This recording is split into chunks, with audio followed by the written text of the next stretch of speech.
आज मैं आपके साथ शेयर करने वाली हूँ अपनी ऐसी आदतें या ऐसी हैबिट्स जिसने मेरी नमाज को बहुत ही ज़्यादा अच्छा बना दिया है। मेरी नमाज में खुशू हुजू भी आ गया है। और सबसे बड़ी बात जो हम सब का मसला है कि नमाज पढ़ते पढ़ते हम भूल जाते हैं कौन सी रकत पे हैं। हम लोग नमाज पढ़ते ज़रूर हैं लेकिन नमाज को हम रस्मन लेते हैं कि ये हम पर फ़र्ज़ है तो हमने पढ़नी ही पढ़नी है, चाहे जैसी मर्जी पढ़े, खुशू हुजू हो, दिल लगे ना लगे, लेकिन नमाज पढ़नी ज़रूर है। लेकिन कुरान पाक में नमाज के बारे में एक लफ्ज़ बार बार आया है कि नमाज कायम करो, जबकि हम नमाज कायम नहीं करते, हम सिर्फ नमाज को पढ़ते हैं। तो आज हम ये भी समझेंगे कि नमाज को कायम करना और नमाज को पढ़ना ये क्या चीज़ है। आज जो हैबिट्स मैं आपके साथ शेयर करूंगी, मैं यकीन से कह सकती हूँ कि आपकी नमाज में खुशू हुजू भी आएगा और आपका नमाज पढ़ने को दिल भी करेगा। साथ ही साथ आपके साथ मज़ेदार सी कोफ्तों की रेसिपी भी शेयर करूंगी। तो चले जी वीडियो को स्टार्ट करते हैं।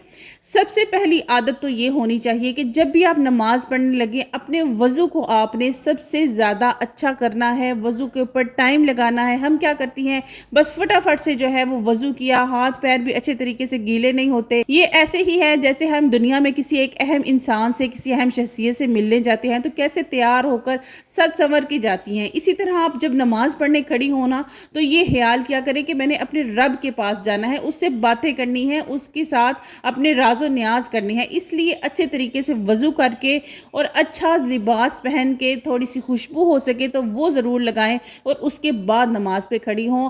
आपका जब वज़ू ही अच्छा होगा तो आपके 80% जो नमाज की तैयारी है वो बहुत ज़्यादा अच्छी होगी। आपने वज़ू खुद अच्छा किया होगा तो आपका दिल मुतमईन होगा कि मैंने बहुत अच्छे तरीके से अपने रब के पास जाने की तैयारी की है। दूसरी चीज़ जो हमारे लिए सबसे ज़्यादा अहम मसला है वो ये है कि जब भी हम नमाज पढ़ने खड़ी होती हैं दिलो दिमाग में तरह तरह के ख्यालात, तरह तरह की बातें आती हैं। इवन छोटे बच्चे भी इस बात की शिकायत करते हैं। मेरे बच्चे नमाज़ पढ़ते हैं ना तो वो भी अक्सर कहते हैं मामा जब भी नमाज़ पढ़ने खड़े होते हैं ना कोई बात दिमाग में आ जाती है। ये हमारा कसूर नहीं है, असल में शैतान अपने तरीके से हर तरह के वार करने की कोशिश करता है। लेकिन कभी आप इस चीज़ पे गौर कीजिएगा कि जब आप क़याम के लिए खड़ी होती हैं सबसे ज़्यादा ख्यालात उसी टाइम पे आते हैं, लेकिन जैसे ही हम ताऊज़ और तस्मीया पढ़ते हैं उसके बाद ख्यालात आने बहुत ज़्यादा कम हो जाते हैं। लेकिन फिर भी हमारे दिल में ख्यालात आने की वजह ये होती है कि हम लोगों ने चूल्हे के ऊपर हांडी चढ़ाई होती है या दूध रखा होता है। तो जब भी नमाज पढ़ने बैठे सबसे पहले तो ये चीज़ें कभी भी ना करें कि चूल्हे पे हांडी रखी है या दूध रखा है। दूसरा, हम औरतों को नमाज पढ़ने के लिए अल्लाह पाक की तरफ से भी हुक्म है कि आप घर के बेशक पिछले से पिछले कमरे में चली जाएं और वहाँ पर नमाज़ पढ़ें। और यकीन करें मैं खुद भी वहाँ पर ही नमाज़ पढ़ती हूँ। कभी कभार अगर मैं सेहन में नमाज़ पढ़ूँ तो मेरे घर में कोई बंदा नहीं होता तब मैं सेहन में नमाज़ पढ़ती हूँ। अगर आप अकेली कमरे में नमाज पढ़ेंगी ना तो उसका ये फ़ायदा होगा कि आप ऊंची आवाज़ में नमाज़ पढ़ सकती हैं। ऊंची आवाज़ में नमाज़ पढ़ने से यकीन करें आपकी नमाज में खुशू हुजू भी आएगा, आपका नमाज़ पढ़ने को दिल भी करेगा और आपको कभी भी नमाज नहीं भूलेगी। सबसे पहला इसका फ़ायदा तो ये है कि जब भी हम नमाज़ पढ़ते वक्त तिलावत कर रही होती हैं वो तिलावत हमारे कानों में, हमारे दिमाग में जाती है। हम लोग जब अपनी ही तिलावत की आवाज़ को सुनती हैं दिल को बहुत ज़्यादा पुरसकून और इत्मीनान मिलता है। अब बात करते हैं कि नमाज पढ़ते पढ़ते भूल क्यों जाते हैं। उसकी वजह भी यही है कि हम जब अपने दिल में पढ़ रही होती है और दिल में और भी तरह तरह के ख्यालात चल रहे होते हैं जिस वजह से ना हमें समझ ही नहीं आता कि हम नमाज में कहाँ पर हैं। तो इसलिए ऊंची आवाज़ में नमाज़ पढ़ें। इससे आपके बच्चे भी जब आपकी तिलावत सुनेंगे उनका भी दिल करेगा और वो भी हो सकता है आपके पास आकर खड़े हो जाएं और नमाज पढ़ें।